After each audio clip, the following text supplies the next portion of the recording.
Eles falarem ok, daí Ok, tudo ministro, bem? estamos dentro. Então vamos lá. Boa tarde. Nós estamos hoje no sábado, aqui do Ministério da Saúde. A equipe está trabalhando em regime de 7 dias por semana. E a equipe vem trabalhando neste final de semana no balanço dos 30 dias, como foi do primeiro dia até 30 dias. Todas as coisas que foram feitas no sentido de organizar o sistema, todas as situações que a gente antevê para o mês de abril, as necessidades do sistema, quais foram as principais ocorrências dos primeiros 30 dias, quais são os principais pontos que denotam atenção, correção, enfim, quais são as principais medidas e os principais acontecimentos desses 30 dias para podermos planejar dentro do nosso sistema de saúde, o SUS. Nós temos esse mecanismo de 3 itens: União, Estado e municípios. Nós temos a chamada tripartite. O SUS, eu costumo dizer que ele é um bicho de 3 patinhas. Elas precisam andar juntas para a mesma direção para o bichinho ir para frente. Se cada uma for por um lado, o bichinho começa a andar de lado ou começa a rodar. Então, como é que foi, como é que foram os nossos diálogos, em que ponto nós estamos e quais são as nossas recomendações. Então, eu vou começar passando a palavra para o Wanderson, para que ele possa fazer o compilado, fazer os seus comentários, como é que está indo o volume de dados notificados, como é que a coisa tem se dado, para a gente ver em que pé que a gente está. Por favor, Wanderson. Boa tarde a todos que estão nos assistindo. O dado de hoje são 3.904 casos no total, sendo 184 casos na região norte, representando 4,7% do total. Temos um óbito na região norte e a letalidade da região norte como um todo é de 0,5%. Acre tem 25 casos sem nenhum óbito, Amazonas 111 casos com um óbito, a letalidade 0,9%, Amapá 4 casos sem nenhum óbito, Pará 17 casos sem nenhum óbito, Rondônia 6 casos sem nenhum óbito, Roraima 12 casos sem nenhum óbito, Tocantins com 9 casos sem nenhum óbito. Região Nordeste, 624 casos no total, 16%, 7 casos evoluíram para o óbito, letalidade na região Nordeste 1,1%. Alagoas, 14 casos, nenhum óbito. Bahia, 128 casos, nenhum óbito. Ceará, 314 casos com óbito, uma letalidade 0,3%. Maranhão, 14 casos sem nenhum óbito. Paraíba, 14 casos sem nenhum óbito. Pernambuco, 68 casos com 5 óbitos, dá uma letalidade de 7,3%. Piauí, 11 casos com 1 óbito, letalidade 9,1% para o estado. Rio Grande do Norte, 45 casos sem nenhum óbito. Sergipe, 16 casos sem nenhum óbito. Região Sudeste, 2.222 casos no total, representando 56,9% de todos os casos do Brasil. 97 pessoas evoluíram para o óbito, dá uma letalidade regional de 4,4%. Espírito Santo, 53 casos, nenhum óbito. Minas Gerais, 205 casos, nenhum óbito.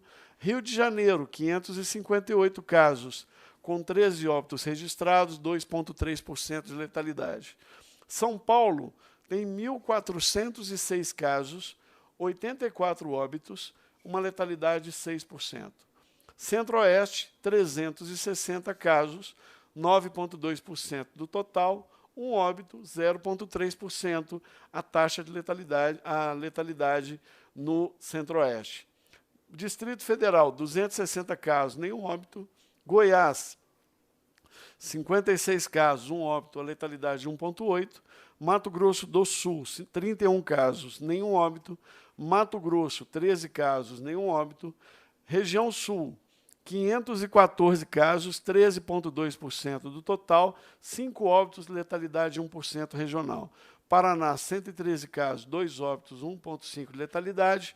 Santa Catarina, 184 casos, 1 óbito, 0,5% de letalidade. Rio Grande do Sul, 197 casos, 2 óbitos, 1% de letalidade. Perfazendo novamente, 3.904 casos, 111 óbitos, uma letalidade de 2,8%. Olhando a evolução dos casos notificados por dia, até hoje, às 15 horas da tarde, temos aqui, na data de hoje, 487 casos confirmados nas últimas 24 horas, 14% de incremento em relação ao dia anterior. Vamos agora analisar o perfil dos óbitos. A data do óbito, nós tivemos hoje, 28/3, temos 3 pessoas que evoluíram para o óbito hoje. Esse dado é preliminar, porque é o dado até 15 horas. Ontem, nós fizemos a mesma coisa, tínhamos 2 óbitos registrados no dia 27. Vocês podem ver que o dia de ontem tivemos 10 óbitos no encerramento do dia. O perfil dos óbitos, 61,4% são homens e 38,6% são mulheres. 90% das pessoas que evoluíram para o óbito têm acima de 60 anos, 91 deles mais de 60 anos ou mais, 6 óbitos estão entre 40 e 59 anos e 4 óbitos entre 20 e 39 anos, nenhum na faixa etária menor que 20. Grupos de risco. De todos os casos que evoluíram para o óbito, 84% apresenta pelo menos um fator de risco. Então, cardiopatia, diabetes, pneumopatias, entre outras, são os principais fatores de risco relacionados à evolução para o óbito. Hospitalizações. Nós temos no nosso sistema de vigilância de síndrome gripal, de síndrome respiratória aguda grave, desde o dia 1º, desde a primeira semana de 2020 até a semana 13, que é essa que encerra hoje, temos no total 15.140 hospitalizações por síndrome respiratória aguda grave no Brasil, incluindo influenza e outros vírus respiratórios. Destes, nas últimas semanas, então, desde a semana epidemiológica número 8, nós já passamos a ter registros de casos confirmados de Covid na rede pública, ou seja, o vírus está circulando. Então, nós temos um caso na semana 8 e 48 agora na semana 13. São 569 casos do total de 15.140, 3,8%, que foram confirmados para o Covid-19. Quando nós distribuímos aqui, só pegando aquela pontinha que aparece aqui em cada um desses slides, dando um zoom nessas pontinhas laranjas, a gente vê a distribuição dos casos confirmados para Covid ao longo do tempo, lembrando que nós estamos ainda no início da sazonalidade por vírus respiratórios. São 569 hospitalizações por SRAG confirmadas para o Covid.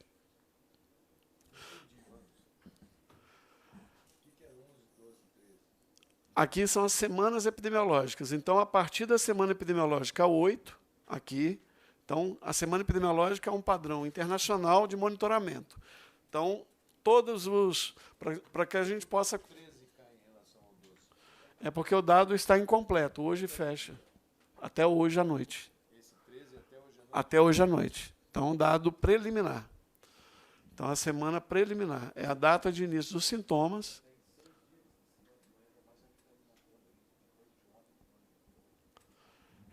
Os estados estão alimentando sistematicamente de acordo com a capacidade local. Então, basicamente, são esses os dados globais.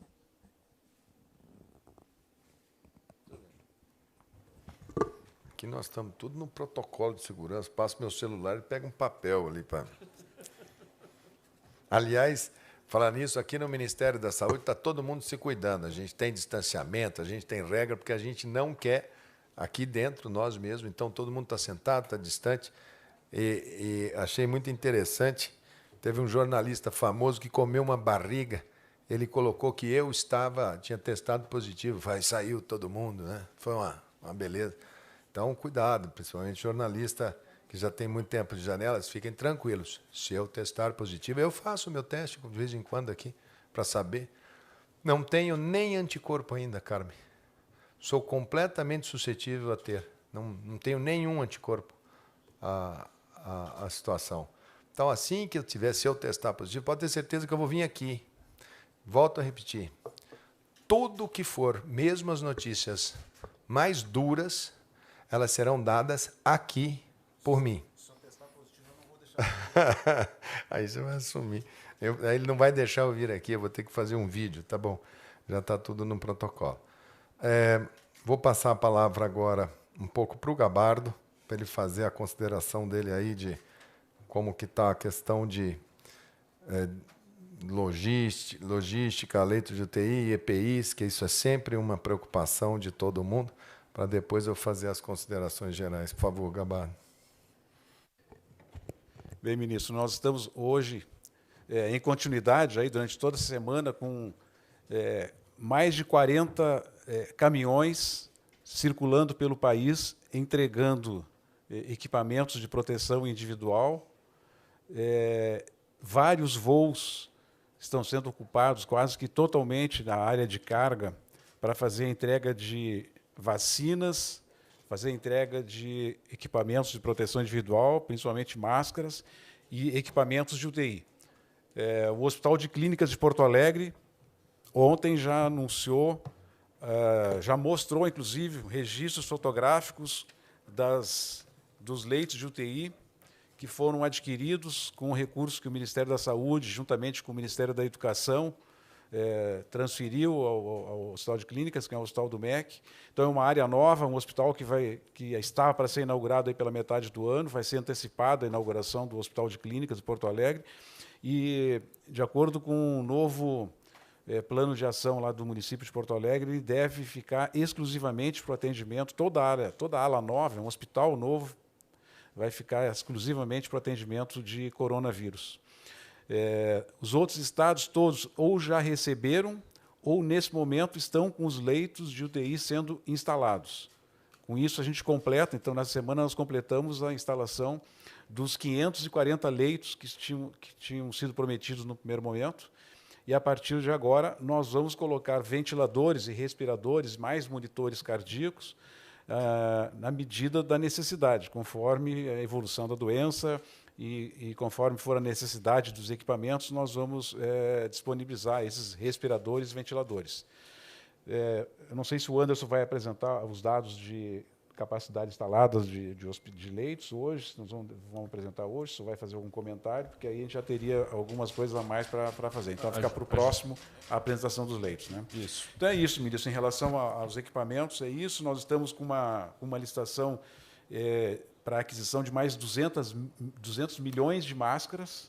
Provavelmente, nessa licitação, a gente não vai conseguir preencher todo esse quantitativo, mas nós estamos fazendo de forma fracionada. Então, a gente pede 200 milhões, se alguém oferece 10 milhões e o preço está dentro dos parâmetros que estão estabelecidos... Máscara é o principal item e o resto dos EPIs? O máscara, resto os dos macacões, itens aquilo nós também? já adquirimos e a gente está transferindo para os estados. Isso está chegando nos estados? Está chegando nos estados. E a gente Tem estado dizendo que está com dificuldade, mas aqui eu vou comentar isso. Aí, especificamente, um ou outro pode ter alguma demanda e tem que encaminhar para a gente para fazer uma reprogramação de distribuição. Porque a gente está distribuindo, no primeiro momento, nós distribuímos 20%, 25% de toda a aquisição e na segunda remessa mais 20%, 25% da remessa. Então, nós distribuímos 50% da nossa primeira compra. Estamos com 50% dos nosso centro de distribuição em Guarulhos e São Paulo, mas o processo de aquisição ele não para, ele é contínuo. Termina uma licitação, a gente abre outra para fazer a aquisição. Acho que é isso, ministro. Muito bem. Mais alguma ponderação, Wanderson? Não? Gabardo também não. Então, vamos lá. Nós estamos agora completando os 30 dias. Nesses 30 dias, nós tínhamos feito a previsão e agora estamos fazendo o balanço. Em termos de EPIs, leitos de UTI, etc. Qual é a situação atual e o que a gente vê logo aqui na frente? Por conta de toda uma histórica consumo brasileiro por leitos de UTI relacionados ao trauma, relacionado às doenças cardiovasculares e às causas degenerativas. O Brasil tem um número muito grande de leitos de UTI, maior inclusive que outros países. Os países de primeiro mundo, muitas vezes, eles não têm ou têm muito pouco leitos para trauma. O trauma deles é um trauma de menor energia, e o trauma no Brasil é um trauma de alta energia. Nossas estradas matam muito. O Brasil tem um dos recordes mundiais de acidentes de trânsito. Motocicleta no Brasil é um dos principais elementos de traumatismo craniano, fraturas de múltiplos órgãos. Por isso, mais uma razão para que quando a gente determina a paralisação, quando param, imediatamente a gente percebe o quê? Diminui os acidentes, diminui o trauma e sobram os leitos que eram ocupados pelo trauma, ficam disponíveis para serem utilizados para outras situações. Então, há informações que nós estamos tendo em alguns lugares de queda de 30%, 40% até 50% do nível de taxa de ocupação, o que por si só abre o espaço de leitos que antes estavam sendo utilizados para pessoas politraumatizadas poderem ser utilizados para essas viroses. Mais uma razão para a gente diminuir bastante a atividade de circulação de pessoas no intuito de diminuir o trauma, que é um efeito também secundário benéfico, além do efeito de diminuir a transmissão. Temos dificuldade, como sempre dissemos, em relação a EPIs. O que são EPIs? Equipamentos de proteção individual.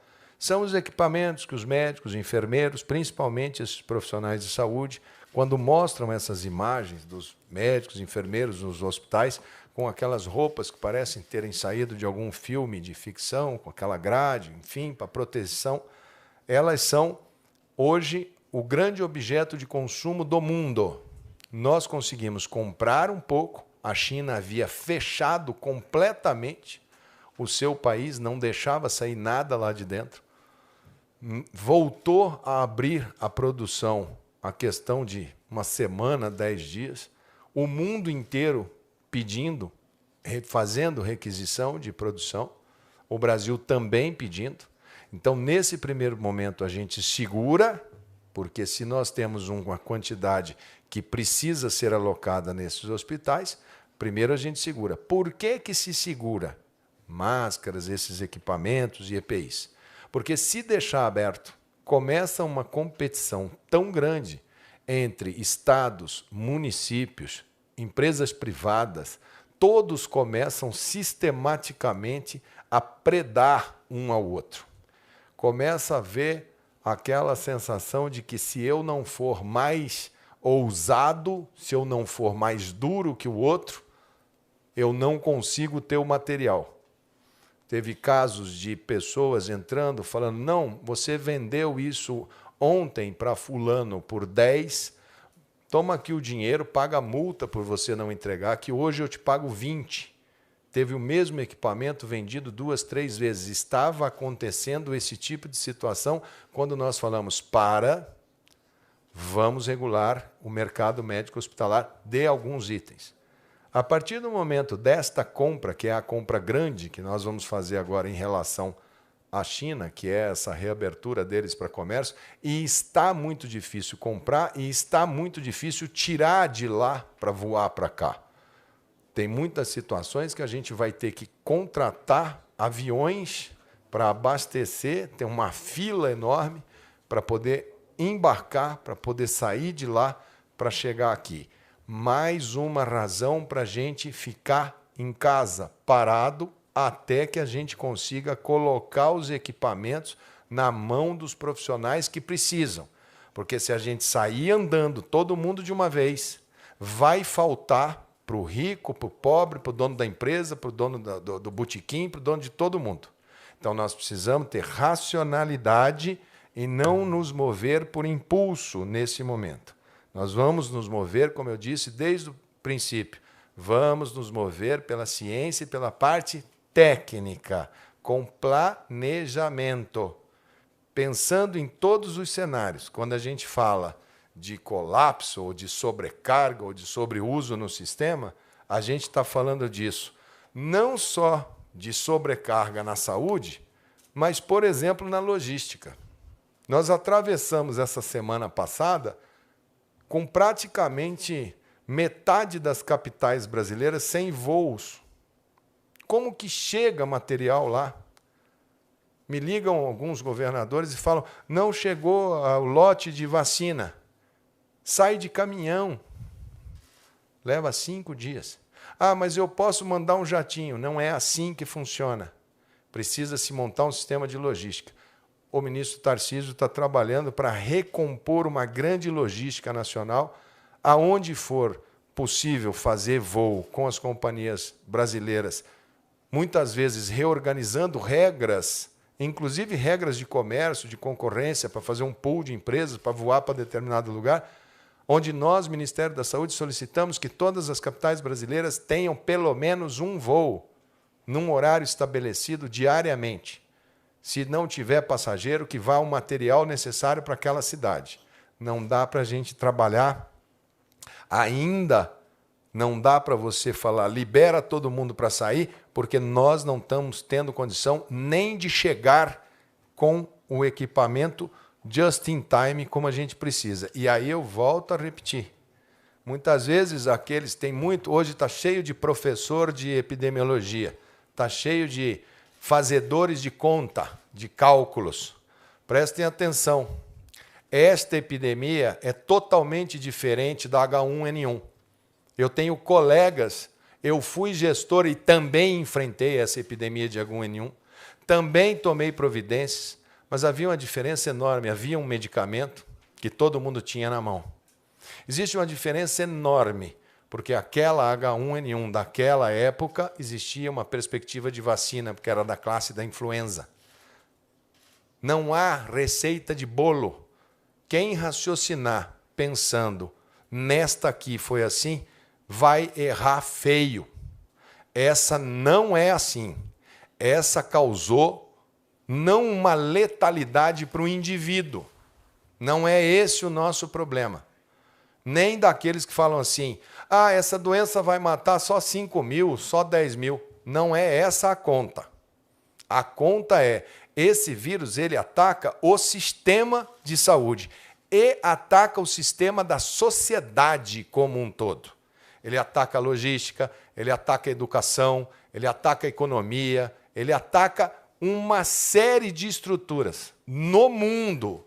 Não adianta pensar na sua estrutura municipal.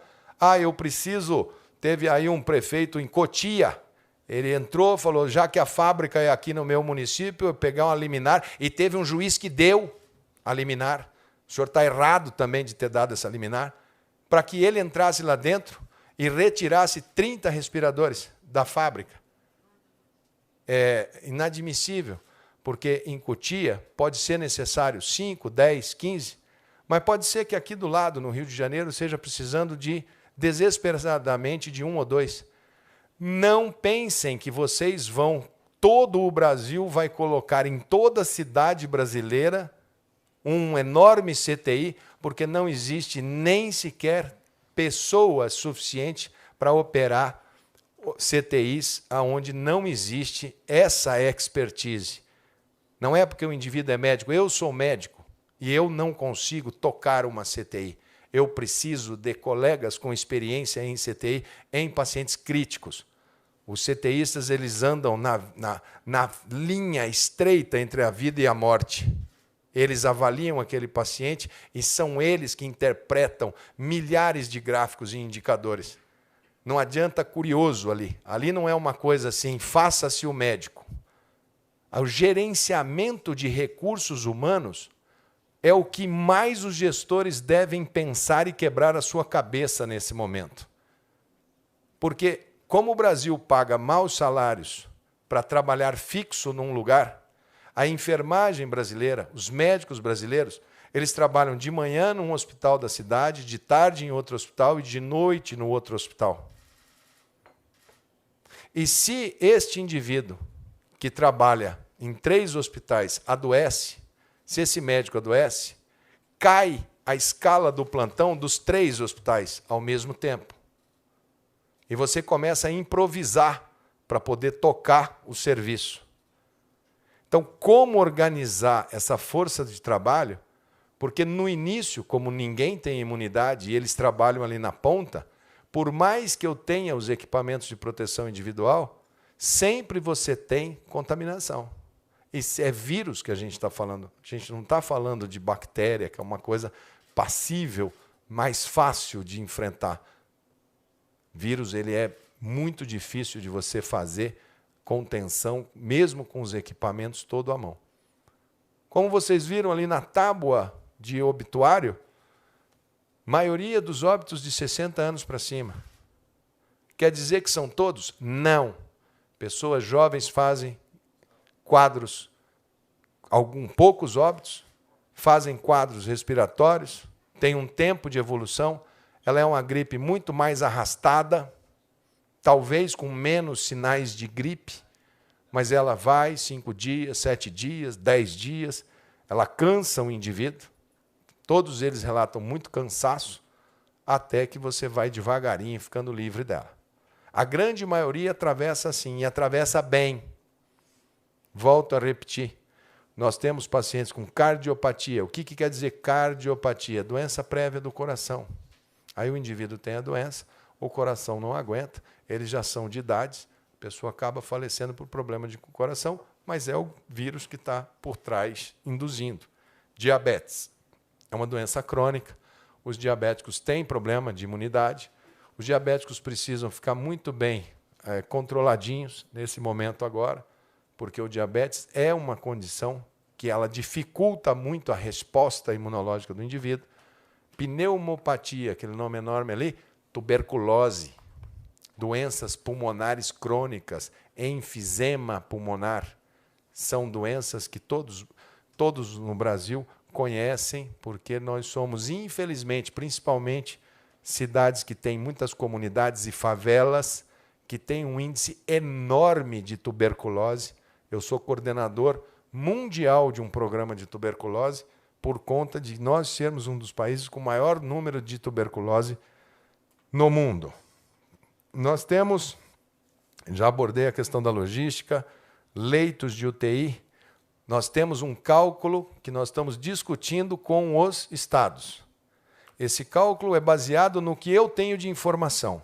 Embora a gente venha pedindo, preencha esse formulário, quantos leitos você tem ativos, quantos leitos você tem por abrir, quantos que você comprou. Tem muito estado que fala assim, eu não vou informar, porque se eu informar, vão querer, de repente, aperta lá em São Paulo, e vão pedir, e eu vou ter que mandar para lá, e depois vai acabar acontecendo aqui. Então, nós vamos partir do seguinte raciocínio. Eu vou mandar para as secretarias estaduais e para as secretarias municipais, aonde tem no cadastro aqui, eu vou mandar amanhã, segunda-feira, não sei, acho que amanhã, se eu puder mandar amanhã. Consta no meu sistema que você tem tantos leitos. SUS e privados. Se você não me informar e tiver a mais ou a menos, você vai ter que responder administrativamente, civilmente e penalmente. Porque é a única maneira que eu tenho de botar um pouco de ordem. E ao ter essas informações, sentados aqui com os secretários estaduais, fazermos um painel nacional verdadeiro, onde a gente possa sentar junto e volto a repetir. Nós não vamos tocar isso, cada um olhando para o seu umbigo. Isso daqui, o Brasil, é uma nave só. Nós vamos ter que usar muita inteligência, pouco reflexo, pouca ação de reflexo. Nós vamos ter que estudar muito esse nosso inimigo, esse vírus, no nosso meio. Colegas mandando vídeo, falando, olha, eu estudei a temperatura, o comportamento do vírus aqui, ótimo. Todo mundo aqui está atento, estamos recebendo. Então, aqueles que fazem prognósticos positivos, não vai acontecer nada, são para quem eu mais rezo para que estejam certos. Aqueles que fazem provisões catastróficas, o mundo vai acabar, são os que eu mais rezo para que estejam errados. A verdade é que nós vamos descobrir essa verdade de acordo com como que nós vamos receber esse vírus, como que vai ser a nossa sociedade em relação a isso, como vão ser as nossas fraquezas, as nossas fortalezas. A saúde não é uma ilha. Não existe ilha chamada saúde. A economia é, sim, muito importante para a saúde. Nós colocamos em discussão como são essas quarentenas, o que liberar, o que fazer para as pessoas terem mobilidade, porque a última vez que foi usado quarentena no Brasil foi em 1917, na gripe espanhola. Ninguém tem esse parâmetro. Não é uma questão de apontar o dedo para o governador A, B ou C, prefeito A, B ou C. Estão todos com uma arma na mão, falando, a Organização Mundial da Saúde manda eu fazer isso. Faz, e não pensa, muitas vezes, que isso é uma medida que tem que ser muito bem elaborada. Tem que garantir alimento nessas comunidades. A pessoa não consegue ficar na casa dela. A geladeira fica vazia, o estômago fica vazio. Ele pode sair dali para entrar na casa de alguém, para forçar um supermercado, uma coisa. E se a gente não tiver uma logística, como é que a gente vai chegar com o alimento no supermercado? Às vezes a pessoa pode ter o recurso, mas não tem, a mercadoria não chegou, porque parou tudo. Então, nós vamos colocar, sim, alguns critérios, porque são critérios necessários. Só que não vai ser o plano do ministro Mandetta. Não vai ser o plano do único. O SUS, volto a repetir, nós vamos andar com as 3 pernas. Por isso que nós mandamos e estamos discutindo com os secretários estaduais e secretários municipais essa semana para a gente construir um consenso. Isso aqui dá. Em isso dando, nós vamos sentar e falar, ó, isso aqui a gente faz e nós vamos medir todo dia. Todo dia. Aonde a gente vê que a gente pode eventualmente estar perdendo a guerra, a gente vai lá e aperta. Aonde a gente vê que a gente apertou demais, a gente só... Mas juntos. Juntos. Nós vamos acertar, nós vamos errar, nós vamos ter dias bons, dias ruins, porque nós estamos ainda conhecendo qual o tamanho do dano que esse vírus pode fazer, não no indivíduo. No indivíduo eu tenho certeza que a gente vai passar com muitas perdas, mas nós vamos passar e depois vamos, no tempo, olhar e falar, puxa, foi muito duro. Tem muita gente que só fala, ó, tantos óbitos, todo dia nasce gente. Graças a Deus, é o ciclo da vida. Então, nós vamos poupar, vamos trabalhar para poupar a vida de todo mundo que a gente puder fazer. Sabemos que vamos ter dias duros. Não somos aqui, não tem ninguém que não saiba.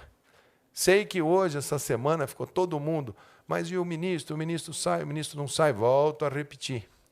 Vou ficar aqui junto com vocês, enquanto o presidente permitir, enquanto eu tiver saúde e não puder sair. E digo mais, aqui no fundo do Ministério da Saúde tem um lugarzinho que era uma creche, tem um quarto ali. Se o povo da equipe aqui, se estiver com gripe e tiver tudo bem, inclusive eu, nós vamos ficar no quartinho ali. Para a gente ficar perto, pelo menos a gente fica conversando. Mas se tiver que ir para um hospital, e ali é feito para quarentena, não vai ser nada fora de contexto, não. Se precisar ir para um hospital, tudo bem, vai para o hospital que vai fazer. Se tiver algum desfecho que não seja aquele que a gente queira, lamentamos, são desígnios de Deus. Ou na hora que não for mais necessário nós estarmos aqui. Na hora que falarmos, olha, cumprimos o nosso dever e está encerrado a nossa participação no Ministério. E vamos trabalhar essa equipe e vamos terminar com essa equipe. Agregando gente todo dia. Assim como eu falei que a Carmen Zanotto vai me ajudar com a região sul, que o Luizinho vai me ajudar com o Rio de Janeiro, que o Antônio Jorge vai me ajudar com Minas Gerais, que o Júlio Croda vai me ajudar com São Paulo. E quando tivermos mais quadros, vamos ajudar com a região norte, nordeste, elementos que possam fazer uma ligação rápida. Assim como nós aumentamos a equipe essa semana e fizemos um novo organograma para o Ministério da Saúde para tempos de crise, de emergência. A burocracia é hoje o maior inimigo na tomada de decisões. A burocracia, quando em emergência, ela mata mais do que a inércia. Porque a burocracia, você quer fazer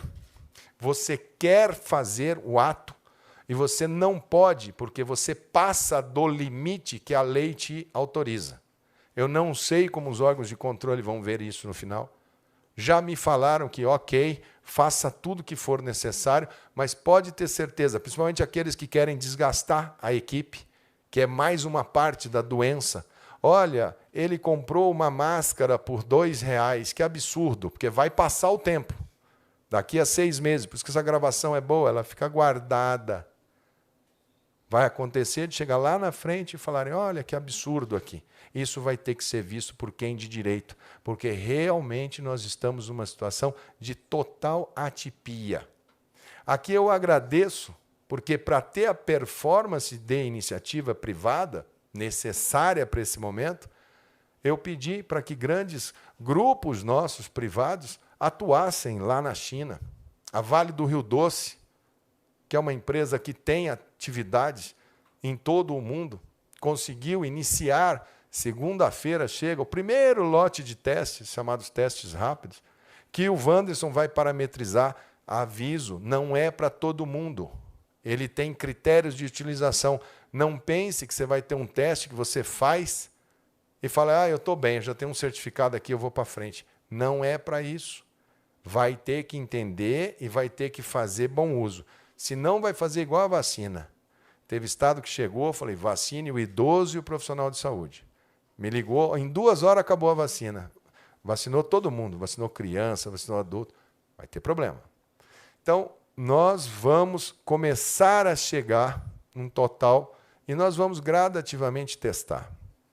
Nessa semana que entra, se tudo andar do jeito que a gente quer, porque a burocracia é um grande inimigo, mas nós devemos estar com as 4 políticas de telemedicina. Nós vamos começar a chegar dentro da casa das pessoas. Nós vamos fazer, na semana que vem, a grande parceria público-privada, sem custo, só pelo preço de custo. E aqui eu agradeço a DASA, que é um grande conglomerado de laboratórios.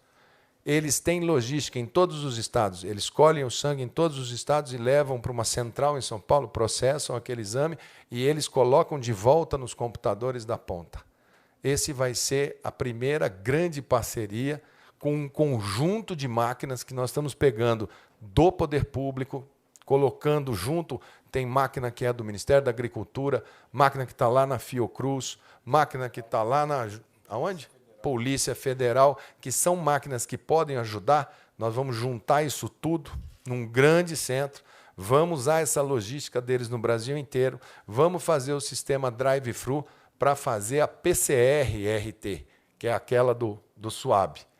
Porque muita gente fala, o teste rápido. O teste rápido, ele é rápido para fazer, mas ele só tem sensibilidade a partir do 4º, 5º dia que você está doente. Ele marca os anticorpos que você teve em função da gripe.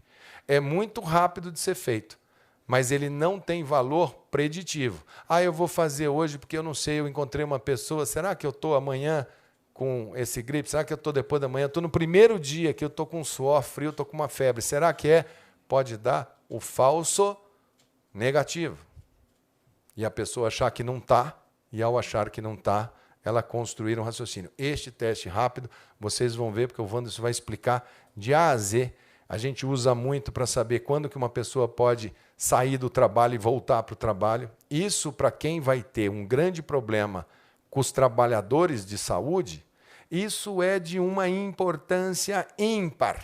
Isto é uma pérola para que a gente possa dizer como que eu volto para o trabalho. Eu, médico, peguei uma doença. Aí, daqui a uma semana, 10 dias, eu faço e já estou bem, estou sem sintoma, estou lá na minha casa e mostra que eu construí um sistema imunológico. Estou bom, posso retornar. Posso testar rapidamente para ver como é que eu faço a dinâmica dentro do hospital. Então, a gente imagina que ele vai ser fundamental para isso, para as forças de segurança que têm, que precisam estar no dia a dia dos presídios, das ruas, do controle das situações, dos caminhoneiros que precisam dia a dia ir e vir. Então, existem alguns públicos que são alvos da nossa preocupação, que são aqueles que precisam estar ali no dia a dia da sustentabilidade econômica, da sustentabilidade de mercadorias que o nosso país precisa. Volto a repetir, não pensem os arautos da má notícia, não pensem que há uma disputa, então vai ser o ministro que manda, que fala. Não, nós vamos construir isso juntos, com técnica, com ciência, com planejamento e unidos.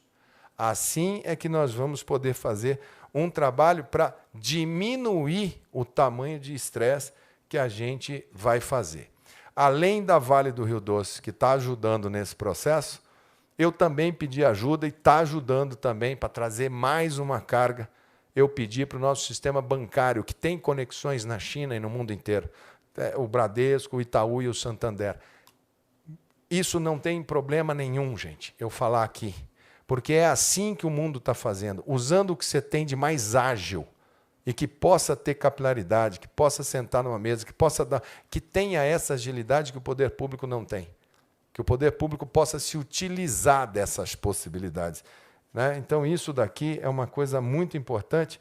E as empresas todas ajudando, todas vindo num sentido de ajudar.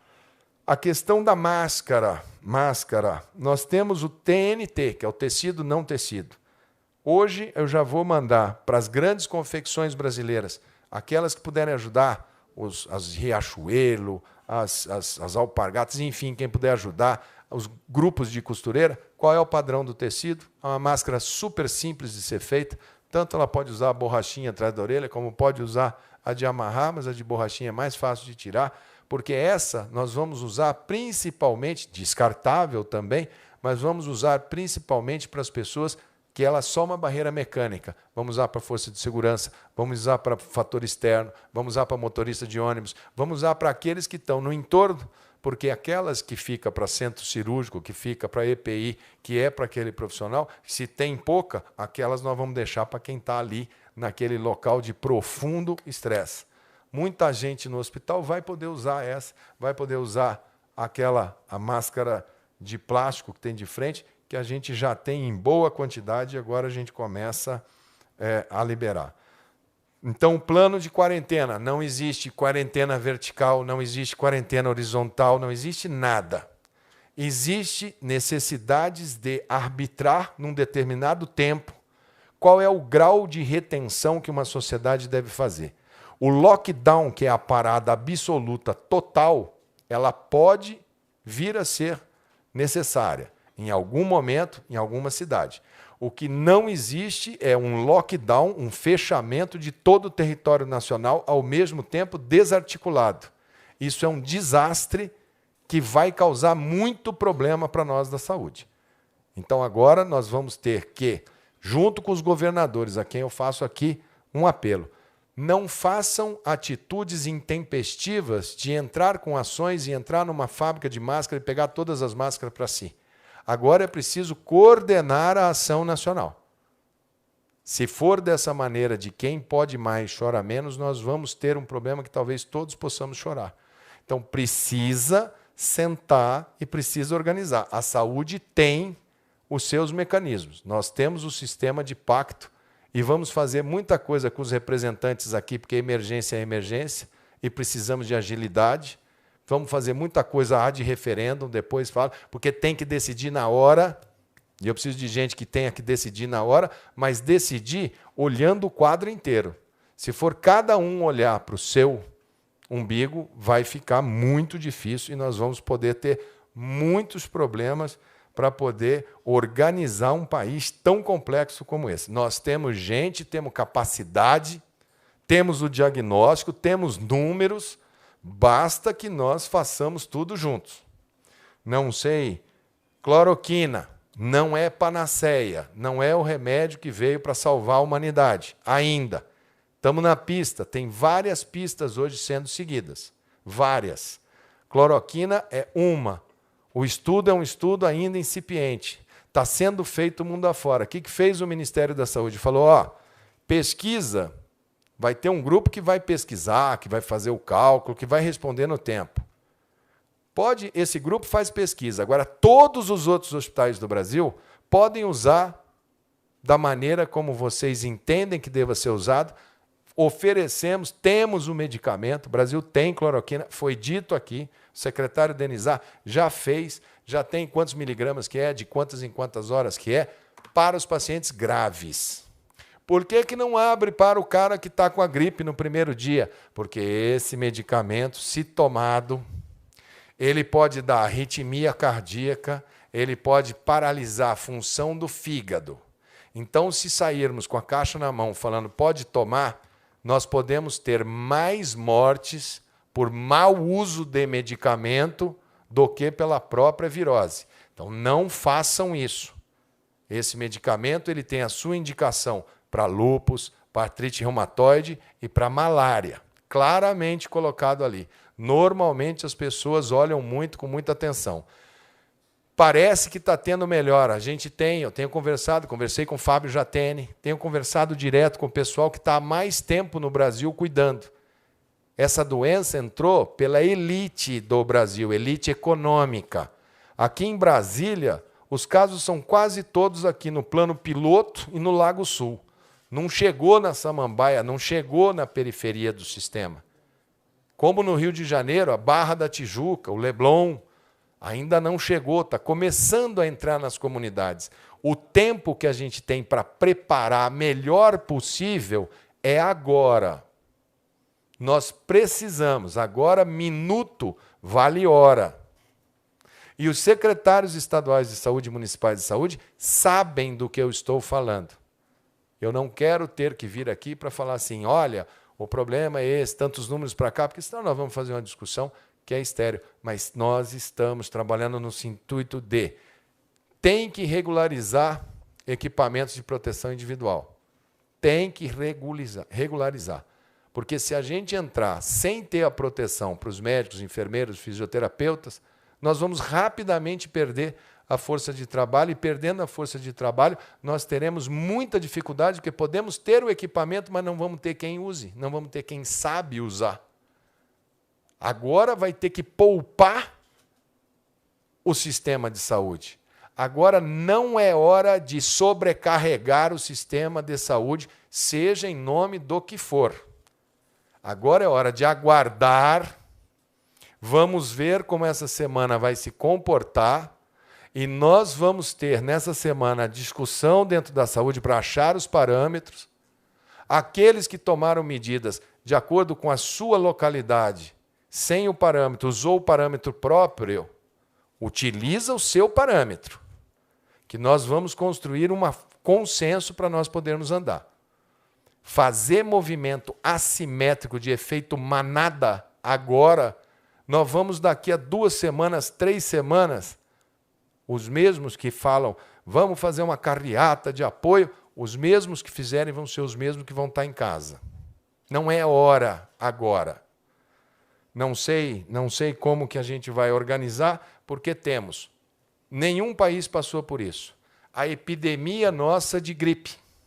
Gripe de H1N1, gripe de influenza A, influenza B, nós estamos entrando nela agora. Os outros países estavam saindo do pico deles quando entrou o corona. A nossa não. A nossa nós estamos entrando no nosso pico e estamos entrando com o corona junto. Porque primeiro foi no hemisfério norte. Eles estão indo agora para a primavera deles. Eles estão indo agora para o verão deles. Nós estamos entrando no nosso outono. E ali na frente é o nosso inverno. Lembrem-se, nós estamos no mês de março. O nosso junho, o nosso julho, é o mês de pico no sul, Carmen Zanotto. Então pensem bem, analisem bem. Quando a China parou, hoje nós estamos sentindo falta de máscara, de equipamento de proteção individual. Porque a China é uma fábrica de coisas que faz em alta escala.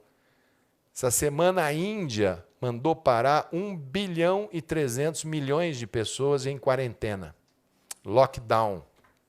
Fecha tudo. A Índia é onde se produz a matéria-prima, chamada IFA, de inúmeros medicamentos que a gente usa aqui no Brasil. Ela é a principal produtora mundial dessas substâncias. O mundo já está procurando outros fornecedores, mas eu posso ter daqui a 30 dias, 40 dias, 60 dias, eu posso ter falta de medicamento para diabetes, para pressão. Eu posso ter. E isso faz parte do que esse vírus fez de bagunça no planeta Terra. Não é um problema localizado. Aqueles que pensarem localmente e não tiverem cabeça e visão para ver o mundo, vão ter muita dificuldade de passar por tudo que a gente vai ter que passar. E que eu espero e rezo para que aqueles que falam que não vai ser nada, que vai ser só um pequeno estresse, que isso passa logo e acaba. Eu espero que rezo todo dia para que estejam corretos nas suas avaliações. Vamos ter, e já temos, situações também, acontecem em todos os países, das chamadas mortes correlatas. Mortes correlatas é não morrer de coronavírus, mas a cuidadora do idoso não foi lá cuidar, ela tomou um remédio, a diabetes dela baixou muito, ou subiu muito, porque a cuidadora ficou doente. Aí ela morre de coma hiperglicêmico ou hipoglicêmico. Ah, faleceu porque esqueceu, ninguém estava lá para cuidar, o idoso estava sozinho, esqueceu o gás da cozinha ligado e pegou fogo ali dentro. Essas são as correlatas. Ah, morreu e nós tínhamos que enterrar muito rápido, então não fizemos o teste. Em todos os países, o número de mortes aumentou em mortes não relacionadas ao coronavírus, mas tem um aumento quando você compara. Vem cá, quantas pessoas morrem nessa cidade por dia? Morrem 100. Quantas morrem agora? Morrem 250. Só que de coronavírus morre 10, que eu consegui confirmar que é.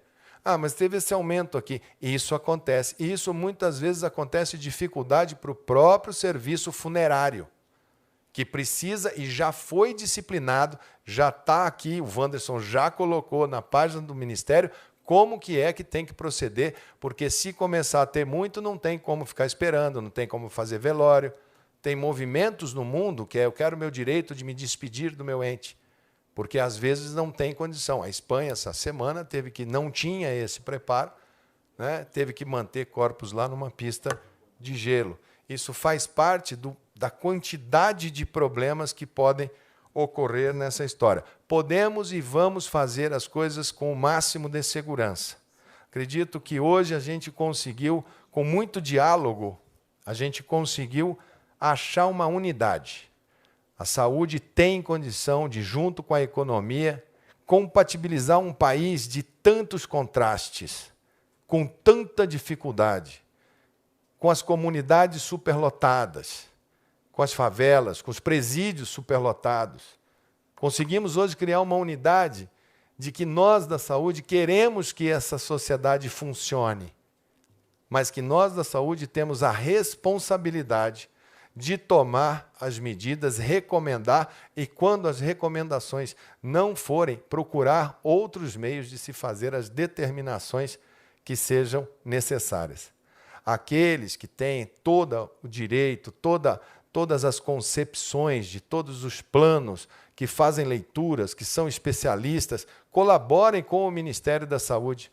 Muitas vezes uma colaboração que é mandada por e-mail para o COI, a gente dá muito mais valor, mas muito mais valor do que aqueles que fazem vídeos para ter 5 minutos de glória nos seus respectivos canais. Se utilizem do canal que pode receber a sua sugestão. E nós temos recebido boas sugestões. E temos adotado muitas boas sugestões.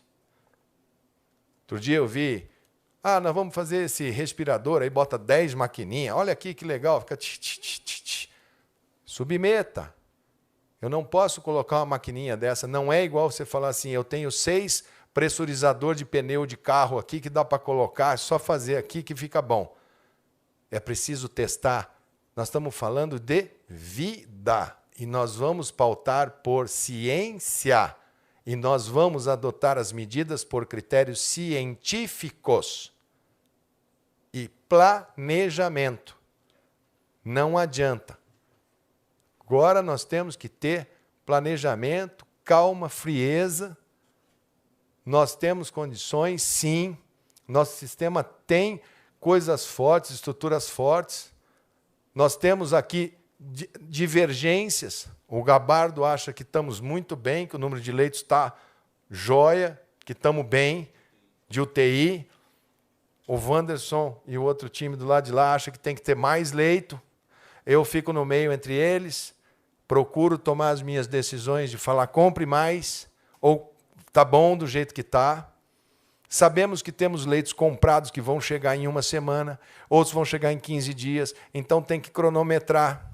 Aí se vai alguém lá dentro e fala, vou pedir uma ordem judicial, que eu vou pegar, vou entrar lá na indústria que está fazendo para o Ministério da Saúde e vou pegar uma liminar do juiz para levar para mim. Senhores juízes, por favor, analisem que nós não podemos ter visões locais. Tem que ser olhado como um todo. Não pode ser feito. Essa decisão não poderá ser solitária. Compartilhe. Pergunte. O Ministério da Saúde está aqui para te auxiliar. E seremos o primeiro a aplaudir a sua decisão, desde que ela tenha nexo com o equilíbrio que o país precisa. Em imprensa, mesma coisa. Coberturas que sejam simplesmente para pensar frases ditas por mim aqui, agora, nessa noite. E sei, porque conheço o componente político de toda essa visão. Não esqueçam que eu conheço o mundo político. Eu venho também de uma experiência no parlamento brasileiro.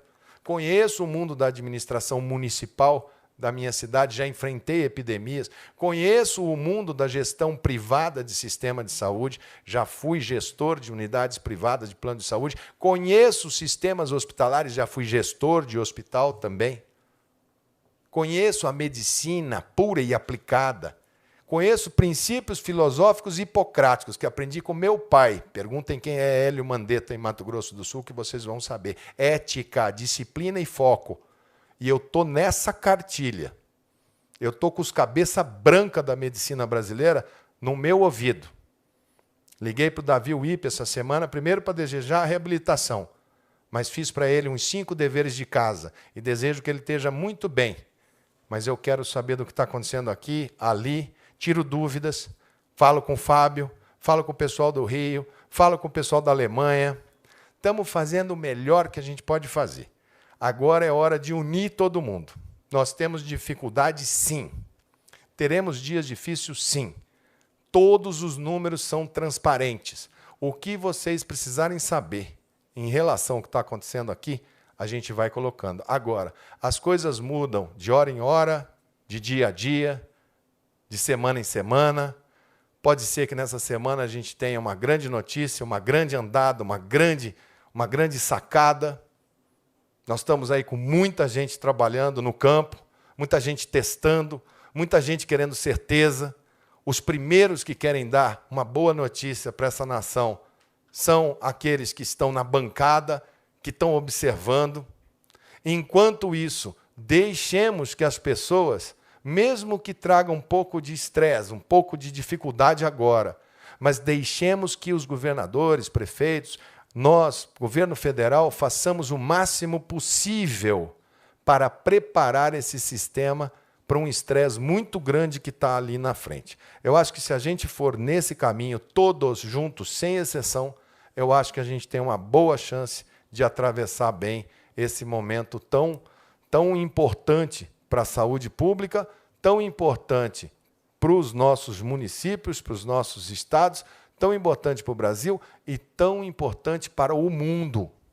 O mundo sairá dessa sem vencedor, sem perdedor, mas sairá diferente. Sairá um mundo reflexivo, que vai ter que repensar os seus valores, a sua dinâmica social e como que nós vamos nos comportar, porque muito daquelas questões que nos são colocadas de solidariedade, estamos no meio da quaresma.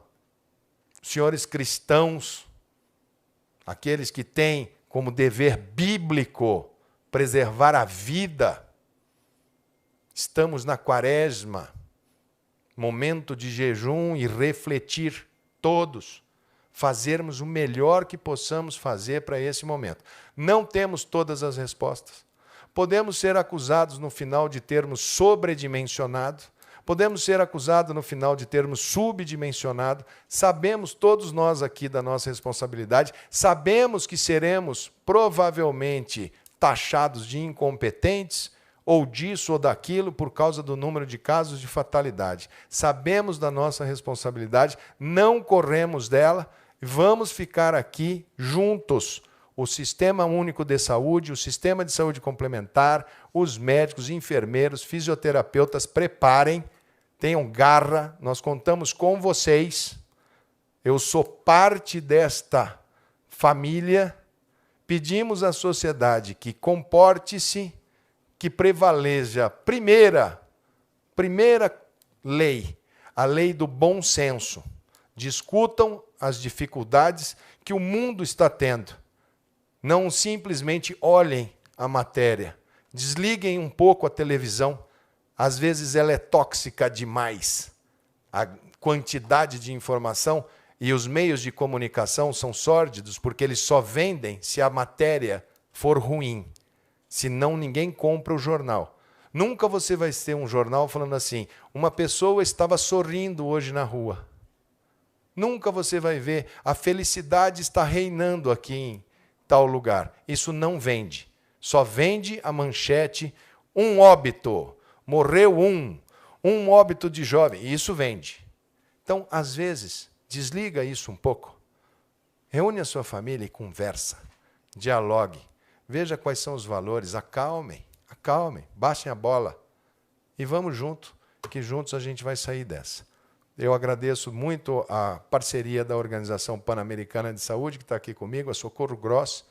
Peço que a Organização Mundial da Saúde reforce os estoques mundiais. Ela precisa arbitrar isso. Não adianta sentar apenas como um observador, ela vai ter que entrar como mediadora. Não dá para um país do PIB, como dos Estados Unidos, entrar e falar, já arrumei tudo aqui, e a gente ficar aguardando a capacidade de resposta de um único país para poder fazer essas produções. Esperamos que em breve a gente possa ter notícias melhores, dias melhores, semanas melhores. E contem com o Ministério da Saúde do Brasil.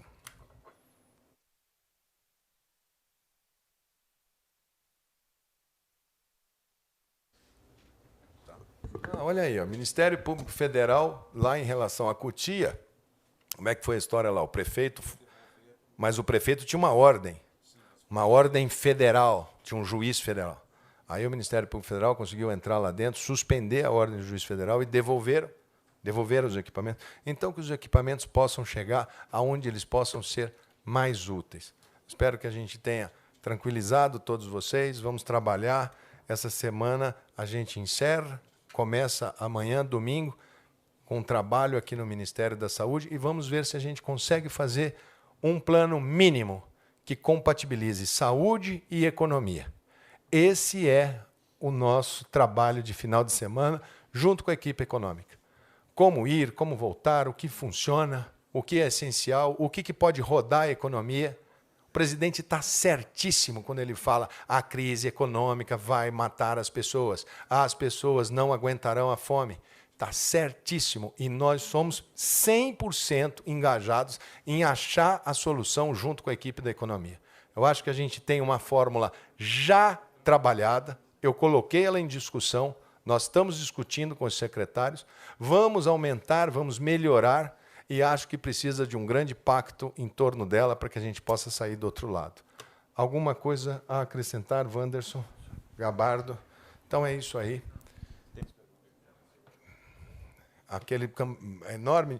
Eu só vou responder se forem perguntas que eu entenda que eu não tenha já dito aqui. Se for pergunta que é só para repetir, aí eu vou só ler e vou passar, só vou dizer que eu já li, que eu não sei quais são. A gente subdividiu por temas, talvez, e por uma por tema, pelo menos. Vamos lá.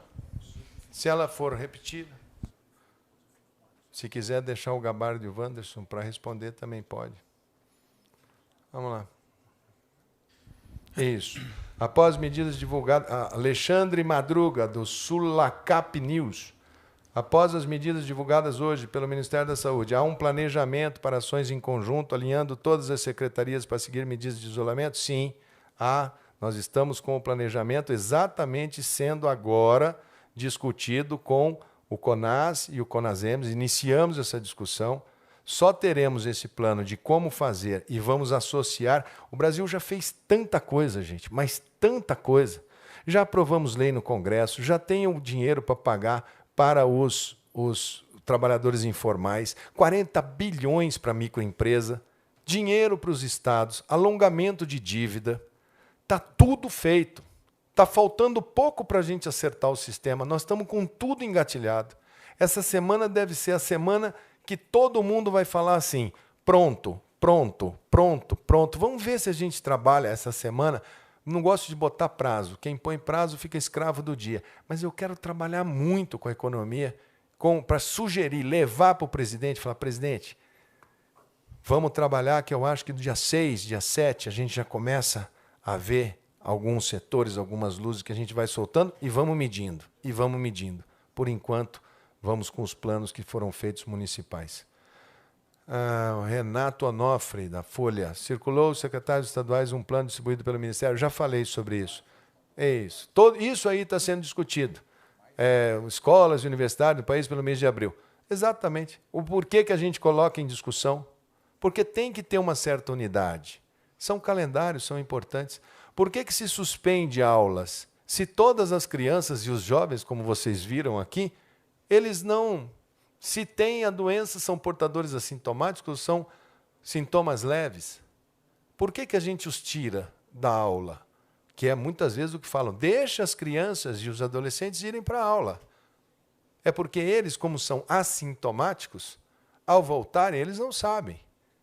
E eles só simplesmente transmitem. Como eles voltam para casa e a casa tem cômodo com... Né? Nós temos aí um número enorme, nós temos um déficit habitacional no Brasil enorme, ele pode contaminar 5, 6 pessoas. Quando a gente diminui a mobilidade, cada um que é positivo contamina 2. Quando a gente deixa todo mundo andando, cada um, 6. E isso vai fazendo a progressão geométrica e faz essa curva super rápida. Nós vamos contaminar, todos nós teremos pessoas da nossa família que tiveram complicações, alguns vão perder seus entes queridos. Vamos ter isso? Vamos ter isso.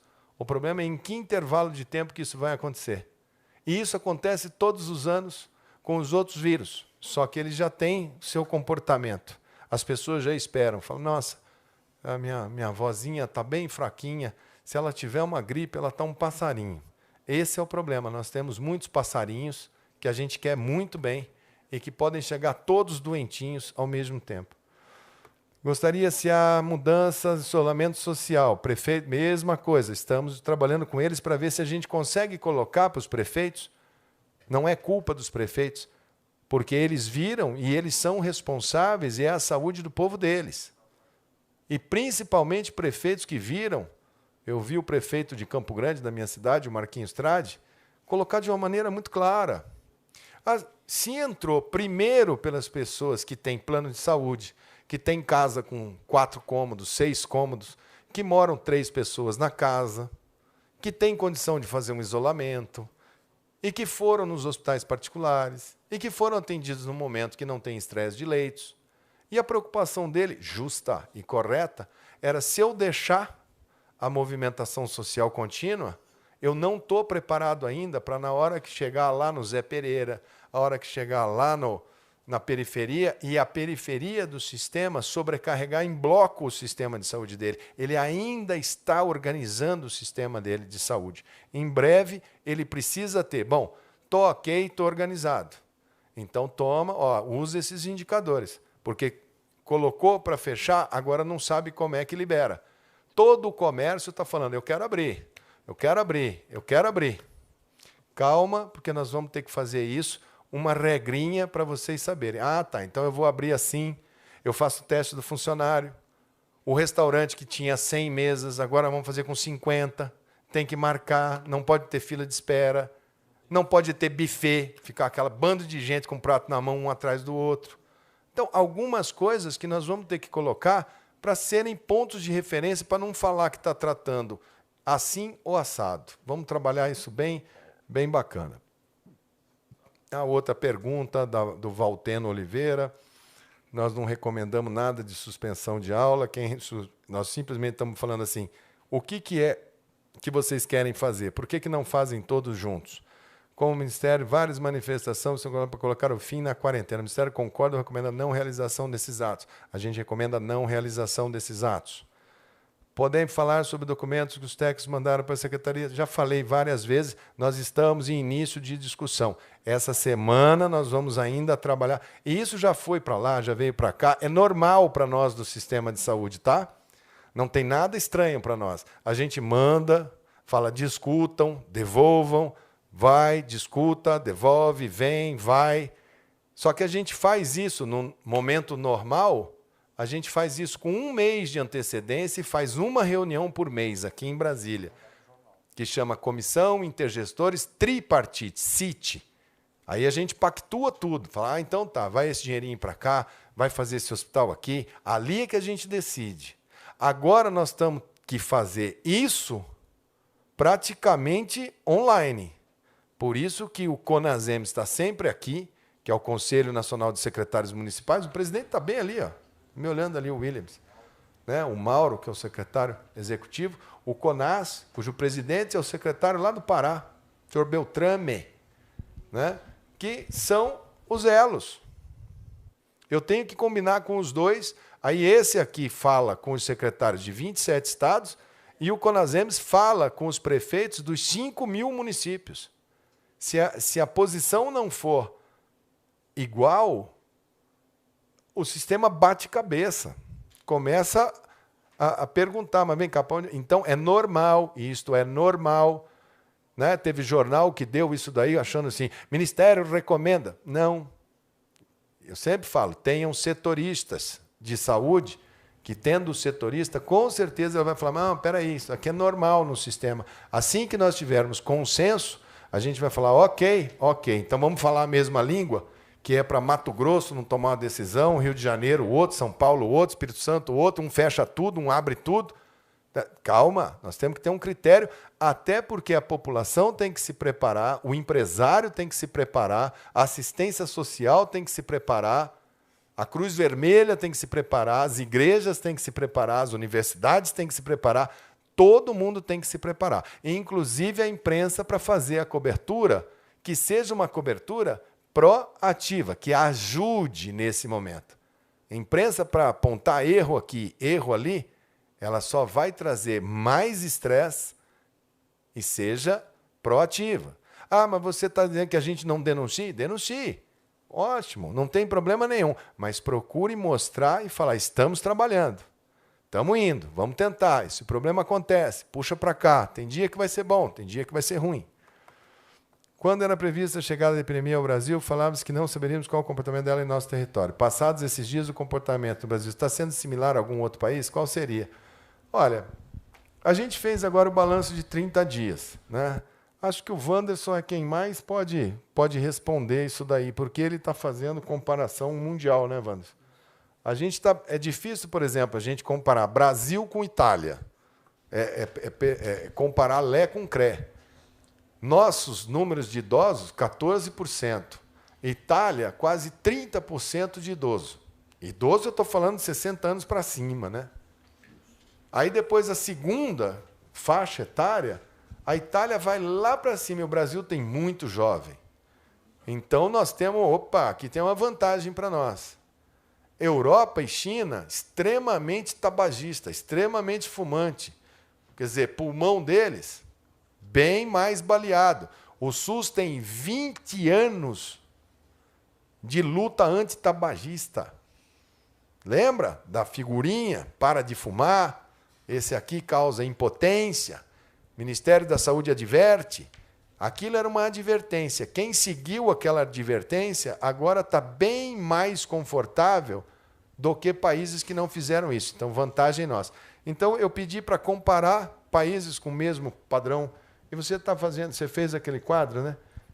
Comparando países da mesma...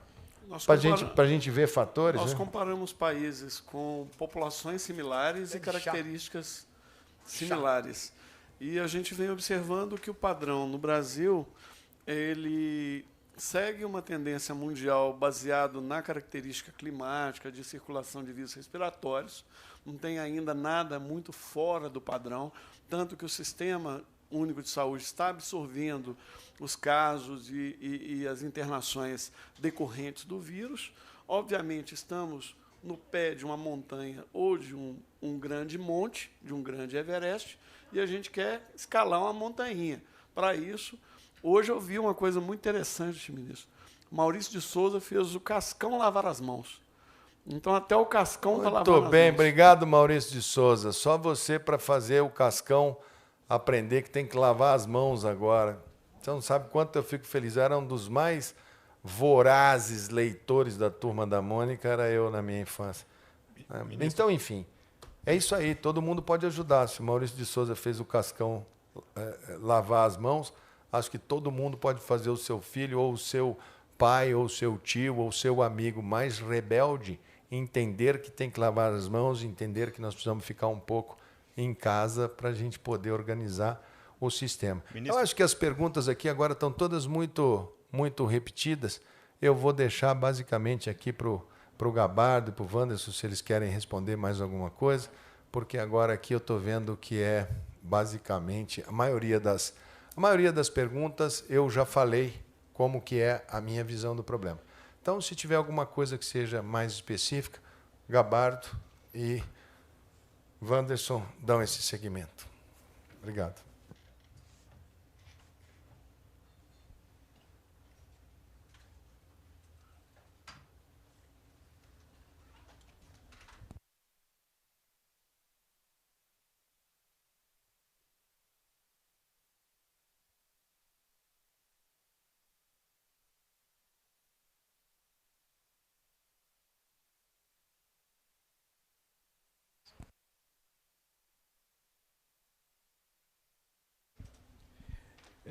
Combinado aqui com o secretário, da gente fazer mais 30 minutos de perguntas.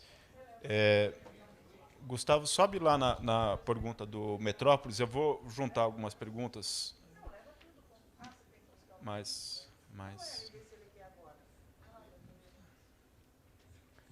Olha, então são 17h51, nós vamos até 18h20, tá?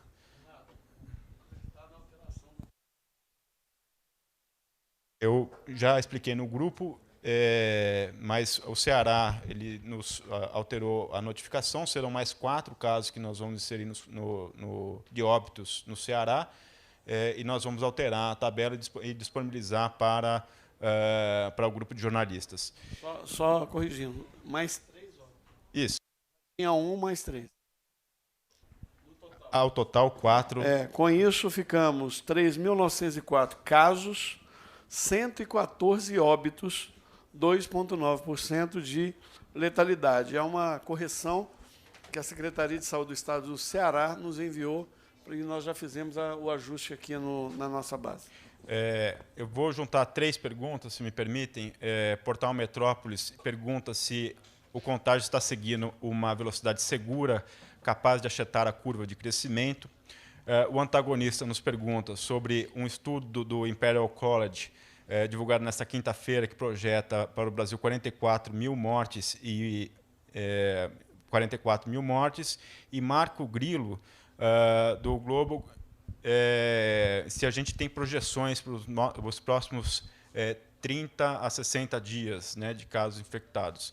Então, sobre a curva, se estamos numa velocidade segura, sobre o estudo de 44 mil mortes e sobre a projeção para os próximos 30 a 60 dias. Bom, eu li o estudo do Imperial College. Eu acho que, como todo modelo, você tem muitos parâmetros que são muito empíricos, baseados em cenários diferentes, características locais não são contempladas, mas é um estudo a mais. Nós estamos com uma variedade enorme de abordagens, inclusive muitas delas apoiadas pelo próprio Ministério da Saúde, que as instituições estão colocando com acesso aberto, e estamos adotando, numa parceria com a Organização Pan-Americana da Saúde, a nossa referência. Então, a nossa referência ela é construída com a parceria da Organização Pan-Americana da Saúde, e na próxima semana vamos abrir todas as planilhas, todos os dados, colocaremos no site para que todos possam ler, criticar, sugerir a partir dos parâmetros que estamos utilizando como referência para o cálculo. E possivelmente vão ser diferentes tanto do Imperial College como também de outros estudos. Eu mesmo venho discutindo e trabalhando em análises com a Universidade de Harvard. Nós estamos trabalhando, vamos publicar esse resultado. Então, estamos estudando várias metodologias diferentes, exponencial, modelos de matemática compartimental. Tem uma variedade bastante grande de estratégias. Então, esperamos buscar a precisão desses estudos, e eles vão ficando cada vez mais precisos quanto mais dados nós dispomos da realidade, porque a projeção dessas características locais ficarão mais ajustadas no modelo. Para dizer se o ritmo de crescimento da curva ela está numa velocidade segura, não dá para dizer ainda. Ainda é muito prematuro. Como eu mencionei ontem, nós estamos no início da sazonalidade das doenças respiratórias, estamos comparando esses dados. Fizemos ontem um apelo para que as unidades de saúde, os médicos, notifiquem todos os casos internados de síndrome respiratória aguda grave, para que a gente tenha um padrão um pouco mais claro, porque o caso grave é um caso mais fácil de ser mensurado. Então, basicamente, é isso. Eu quero complementar sobre a questão da curva. Sobe um pouquinho aí, Renato. Metrópolis, vamos lá. Essa aí. O ritmo de contágio está seguindo uma velocidade segura. Nós sempre estamos falando aqui de uma possibilidade de um crescimento, né, de 33% por dia, com uma possibilidade de dobrar a cada 3 dias. Nos últimos 6 dias, ou seja, de segunda-feira para cá, o nosso percentual de crescimento foi 22% na segunda-feira, 16% na terça, 11% na quarta, 20% na quinta, 17% na sexta, 14% nessa apresentação de hoje. Então, nos últimos 6 dias, nós sempre ficamos abaixo de 20%, no máximo uma de 22% de crescimento, ou seja, abaixo daquilo que nós estávamos prevendo. E aqui, nesse gráfico, a gente compara, a partir do 100º caso, 3 ou 4 países. Tá? Então, vejam lá, o mais escuro é o somatório de 3 países, é o somatório da Alemanha, da Itália e da Espanha. Vejam só, a partir do dia em que nós tivemos o 100º caso, hoje nós estamos completando 15 dias. Hoje faz 15 dias que nós já chegamos no caso número 100. O Brasil onde é que está a curva do Brasil? O verdinho ali, ó.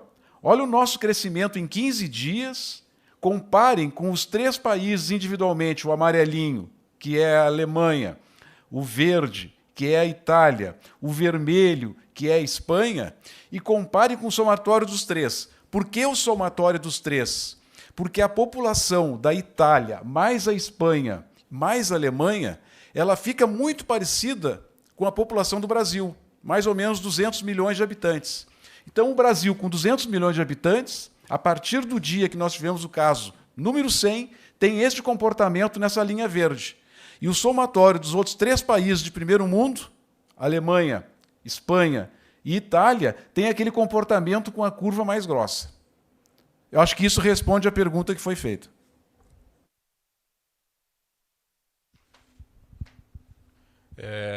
TV Brasil, gostaria que o ministro falasse um pouco mais sobre essa logística que não pode faltar, para não faltar os suprimentos. Ele comentou sobre cidades sem voos e sobre atraso nas entregas de materiais. Mas o que foi definido junto aos governadores? Não, o que foi definido com os governadores é que nós íamos aprimorar a nossa logística pelo seguinte: vamos pegar Manaus. A Gol tinha 3 voos diários para Manaus, 3 voos por dia. Hoje, a Gol tem 1 voo por semana. Então, mesmo de avião, muitas vezes nós temos que esperar 4, 5 dias, 6 dias para embarcar. Né? Se for de ônibus, de caminhão, vai demorar 5, 6 dias. E mesmo de avião, está demorando muito em função da redução das opções de voos. Então, agora nós estamos com uma logística que o Ministério da Infraestrutura está nos ajudando muito, disponibilizando outro tipo de transporte, e muitas vezes nós vamos utilizar a Força Aérea Brasileira. Vamos usar a FAB para fazer a distribuição desses tanto medicamento quanto as vacinas, como os EPIs. Os governadores, na reunião que tiveram com o presidente e com o ministro Mandetta, reclamaram da lentidão na chegada dos equipamentos de proteção individual. E eles tinham toda a razão, porque mesmo nós já tendo feito a aquisição, nós não tínhamos conseguido entregar nesses estados, principalmente da região norte e nordeste. Mas isso já aconteceu, todos já receberam a primeira remessa e todos já receberam a segunda remessa, porque aí a segunda remessa nós mandamos numa outra logística e já encaminhamos para todos os estados. E o Roberto já está me informando que nós já estamos operacionalizando a terceira remessa de entregas de EPIs. Outra coisa que ele me fez chegar aqui às mãos essa semana, junto com a Receita Federal, Polícia Federal, nós interceptamos 271 requisições de exportação. Só nessa semana, 271 exportações que estavam ocorrendo de máscaras, luvas, nós conseguimos impedir que elas saíssem do país. Outra informação, que nós já entregamos para os estados, tá? Já foi recebido pelos estados. Máscara cirúrgica, 8 milhões de unidades. Máscaras N95, são máscaras que são utilizadas pelos profissionais da saúde. 41 mil máscaras N95. Álcool 500 deve ser 500 ml. Né? Já mandamos 66 mil unidades de álcool, 500 unidades. Álcool 100 ml. Já mandamos 100 mil unidades de álcool 100 ml. Luva cirúrgica, já enviamos aos estados 24 milhões de luvas. 742 mil aventais descartáveis. 100 mil sapatilhas ou propés. 60 mil óculos de proteção. 290 mil toucas. E estamos com todos esses itens ainda em estoque e já com chamamento público para fazer aquisições. Estamos comprando, neste momento, 200 milhões de máscara cirúrgica, estamos comprando 40 milhões de máscaras N95, 1 milhão de frascos de álcool 500 ml, 1 milhão de frascos de álcool 100 ml, estamos comprando 240 milhões de luvas, 40 milhões de aventais, 80 milhões de aventais impermeável, que é um outro tipo de avental, 1 milhão de sapatilha, 1 milhão de óculos de proteção, 120 milhões de touca e 200 mil unidades de protetor facial. Então, em relação a aquisições de EPI, nós estamos bem adiantados e vamos fazer aí o possível para que, a partir de agora, não haja mais o desabastecimento que estava ocorrendo na semana anterior. Pergunta de teste. Só lembrando que, nas regras do grupo, a gente dá preferências a perguntas de caráter nacional, que tem uma pergunta específica de um estado. Jovem Pan pergunta quando os testes rápidos vão começar a ser aplicados em laboratórios e como se evitar o alto índice de falsos negativos, como ocorreu na Espanha. A mesma pergunta faz o Jornal do Comércio. Por favor, sobe. Quando os kits de testagem começam a chegar. E o El País adiciona se houve algum trabalho de validação dos testes rápidos para o Brasil. Eles começaram a ser distribuídos? A partir de quando serão usados? Repete, por favor. Vamos lá. Quando os testes rápidos vão começar a ser aplicados em laboratórios e como evitar o alto índice de falsos negativos? Bom, nós iniciamos aqui, eu acho que é primeiro esclarecer. Teste rápido é o teste sorológico, a captura de anticorpo. Existem dezenas de marcas diferentes. Eu olhei a marca que deu na Espanha, não é a mesma que a gente está adquirindo. Então, a gente vai fazer validação.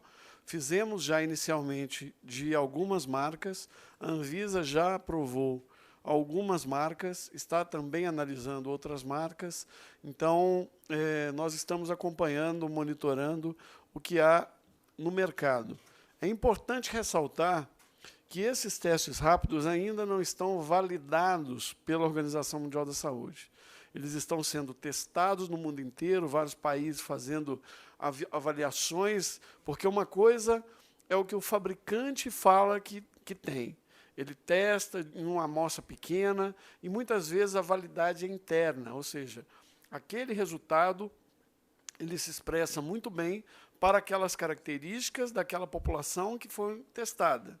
Mas, quando eu jogo esta avaliação para a sociedade como um todo, este resultado pode sofrer limitações.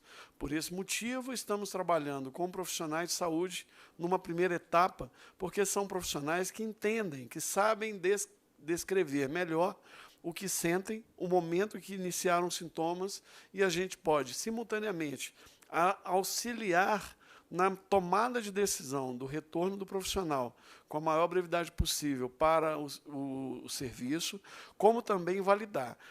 Tendo resultados promissores, a gente vai expandindo esta estratégia para outras categorias. A gente vem falando isto da mesma maneira desde a primeira vez que passamos a falar de teste rápido aqui nas coletivas. Então, não tem mudança no planejamento.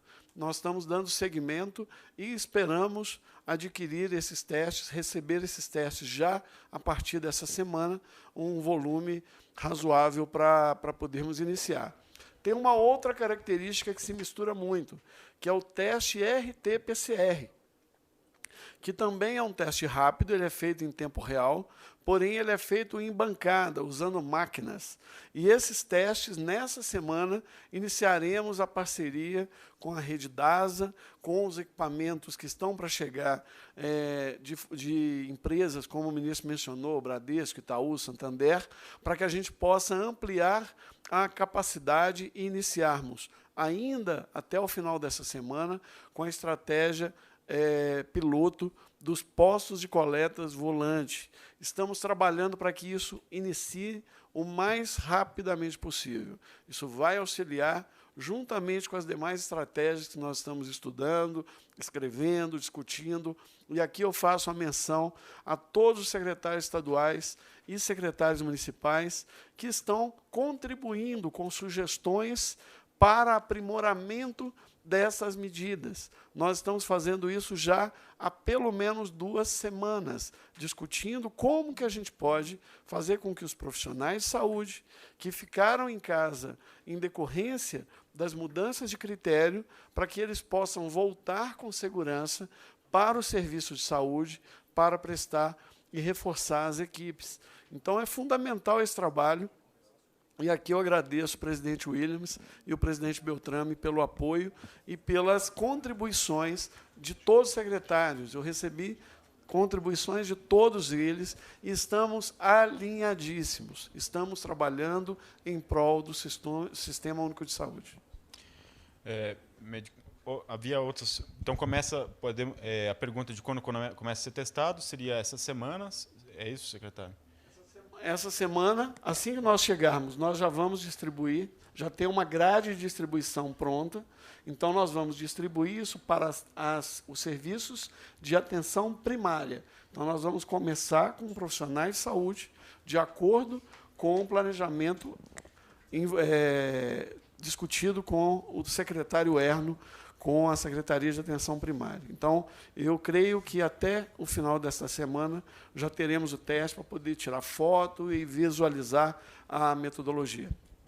A Rádio Nacional do Alto Solimões, ela fala um pouco da experiência no Amazonas, só para tentando trazer para o caráter nacional, essas localidades de difícil acesso terão uma logística diferenciada? Eu pergunto porque, na regra do grupo, a gente dá preferências a temas nacionais. Então, acho que a gente pode extrapolar essa pergunta para temas nacionais.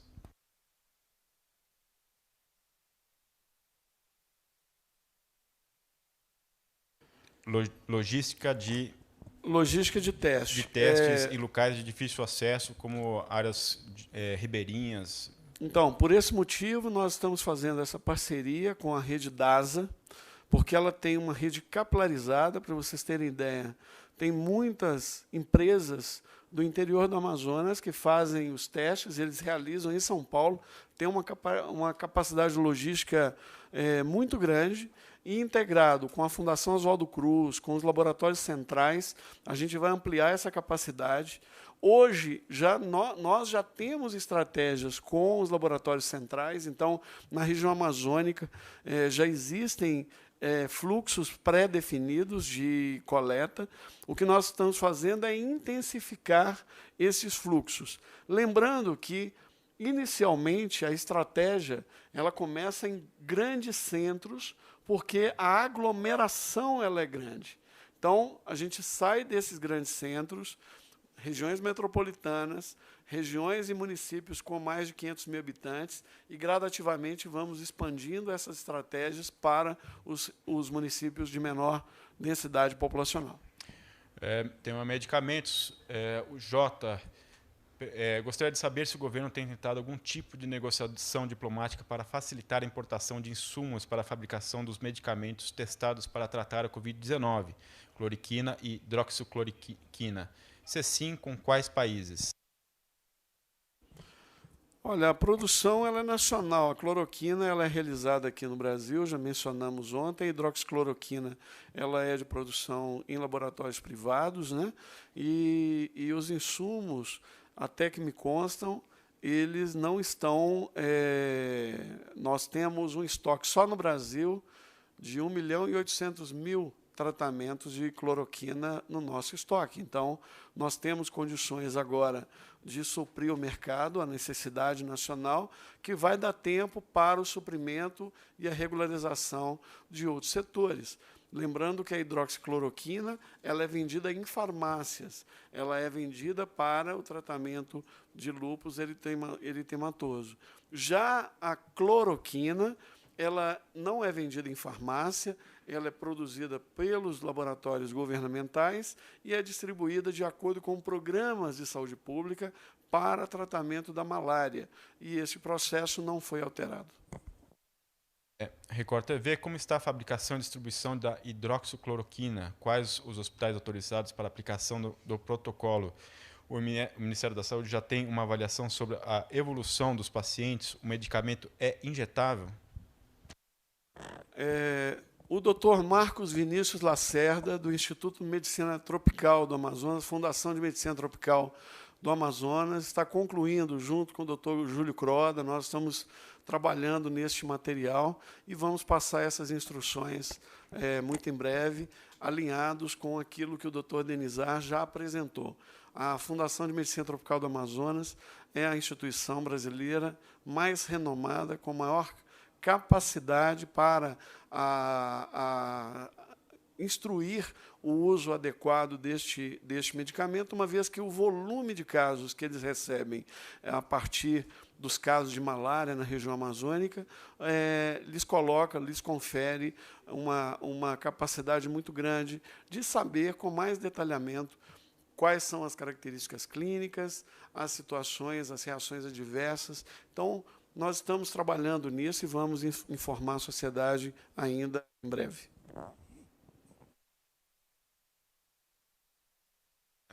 G1, na quinta, o secretário Anderson disse que os dados são bem técnicos ainda, mas que as medidas de restrição em São Paulo já mostravam um pequeno dentinho, muito pequenininho, no final da curva. Na sexta, o G1 mostrou que o sistema de São Paulo não está notificando casos pelo critério clínico epidemiológico, só casos graves. Pergunto, considerando o cenário e a afirmação de quinta, o que de fato mostram os dados sobre a evolução das mortes dos casos em São Paulo depois das medidas de restrição?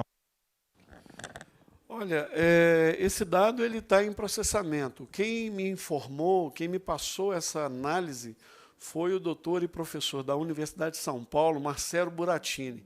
Buratini é um dos maiores especialistas do Brasil, conhece muito, e ele está concluindo esse estudo. Assim que eu receber esse estudo, nós vamos dar publicidade, mas, como eu reitero, ainda são dados preliminares, estamos no início de um processo, precisamos aguardar um pouco mais, mas, obviamente, vamos informar tudo que nós tivermos em mãos.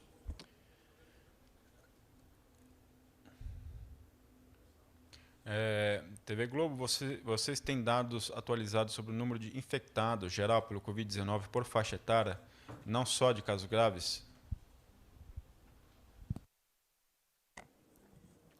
Nós estamos evoluindo o nosso sistema de informação. Eu entendo que o que se fala aqui são os casos sintomáticos, né? Os dados dos casos sintomáticos serão aprimorados gradativamente. Na próxima semana teremos mais gráficos, mais tabelas, qualificando o painel Coronavírus Brasil. Então, nós agradecemos a pergunta e nos comprometemos em colocar essas informações na evolução do sistema. Jornal Combate ao Coronavírus, TV Globo. O Ministério tem divulgado que o Brasil tem leitos suficientes para registrar 2,2 casos por 100 mil habitantes. 2,2 leitos por 10 mil habitantes. No entanto, esse índice considera plano de saúde, segundo a Associação de Medicina Intensiva Brasileira. Sendo os leitos privados, a relação cai para 1,4 leitos por 10 mil habitantes, próximo do limite da Organização Mundial de Saúde, entre 1 e 3 leitos por 10 mil habitantes. Além disso, a Associação dos Intensivistas prevê que, no pior cenário da Covid-19, serão necessários 2,4 leitos por 10 mil habitantes, portanto, todos os leitos dedicados à nova doença. Diante desses dados, como o Ministério pode afirmar que tem leitos suficientes, com acréscimo de 30% prometido, como ficará essa relação de leitos por habitantes quando alcançaremos esse aumento de 30% das vagas? Seria bom que os intensivistas que estão fazendo esse questionamento pudessem consultar os seus colegas intensivistas de Nova York. Nova York é uma cidade que tem população parecida com a de São Paulo e tem 1.200 leitos de UTI.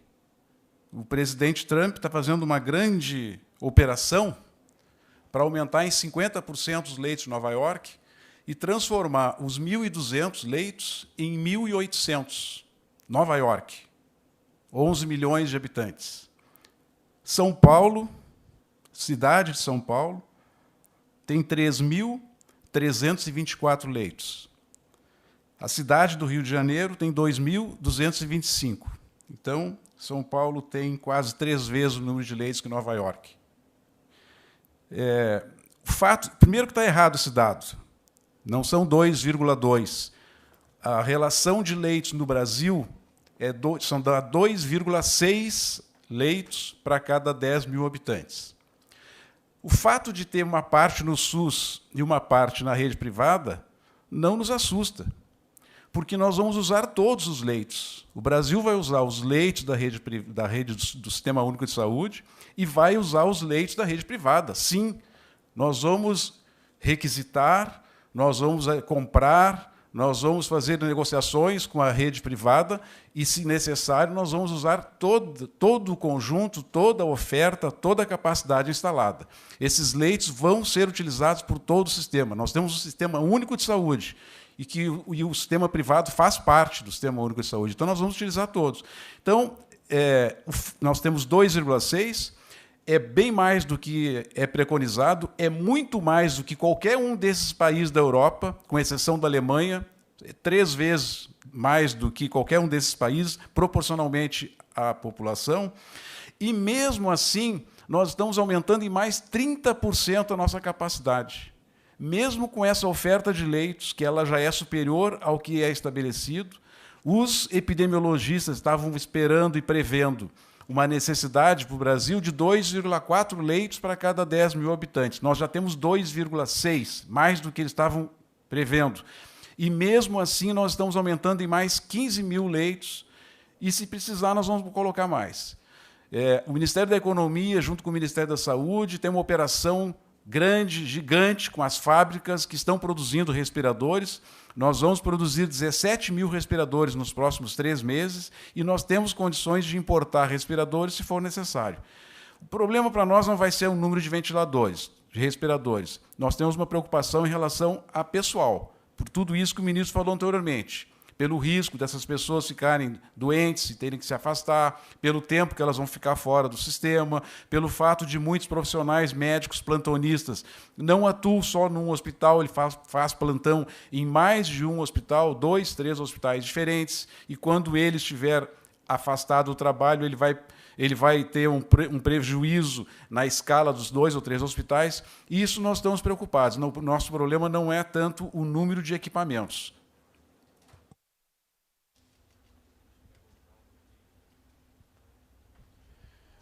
Hospitais de campanha, em relação, CBN. Em relação à construção de hospitais de campanha, vimos que alguns imóveis da União estão sendo mapeados para esse fim. Já é certo, ou quase certo, que esses lugares terão que ser usados como hospitais improvisados, ou, por enquanto, isso é só uma preocupação? E de onde viriam os leitos e aparelhos para equipar esses lugares?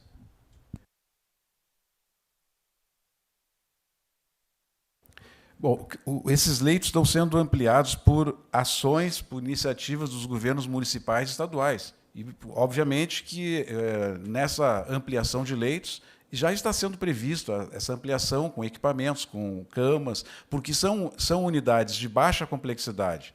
Então, esses equipamentos não vão, esses leitos não vão precisar de respiradores, não vão precisar de monitores cardíacos. Então, é basicamente cama e alguns equipamentos bastante rudimentares. Não tem nenhuma dificuldade no mercado em relação à produção desses itens.